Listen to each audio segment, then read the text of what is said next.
মানে মোবাইলটা কেনার পর থেকে আমি খারাপ হয়ে গেলাম, মানে ওরা গেছে গা মনে করছে আমি বলে বিভিন্ন পোলার সাথে বলে কথা কয় মাঝে মধ্যে ফোন আসে যে কোক আমি এটা কইছে ভুল কথা জানেন, যে যে যেরকম চিন্তা ভাবনা ঠিক এরকমই থাকে।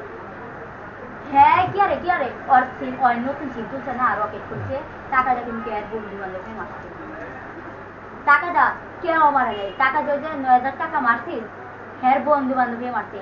ওই কইতাছে তোমার সিম দিয়ে তুমি তোমার বন্ধু বান্ধবের লোকে কথা কও, হ্যাঁ তো আর আমার দেয় দিস না, তোমার সিম দিয়ে তোমার মোবাইল দিয়ে ওর চিন্তা দিয়া হাজার হাজার মানুষের দ্বারা এই সুযোগ নিয়ে করবে, কাজের লোক এই লোক এই লোক হেরা কল দেয় দিয়া জিজ্ঞাসা সুযোগ নিয়ে করে অন্তত যদি ভালো মতো করে জিজ্ঞায় কেমন আছে ভাবি ওই যদি কথা কর তাহলে কি এটা কি অর্ধ ওই কথা দোষ না। আবার দেখা যায় বেড়া মানুষ মহিলা মানুষের কণ্ঠ পাইলে ফোন দেয় দিতে পারে, ঠিক আছে। বা অনেক সময় দেখা গেলে যদি ইমো সেট করা থাকে তাহলে ইমোতে অনেকে ফোন দেয়।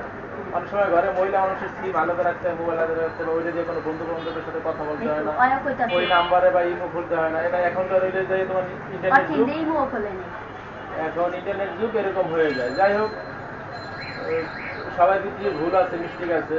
তোল্লা কথা কইলে তোরটা ভালো, আল্লাহ কথা কইলে ওরটা ভালো, তোর বুনের কথা কইলে তোর বুনেরটা ভালো, সবাইটাই সবার দ্বারা ভালো।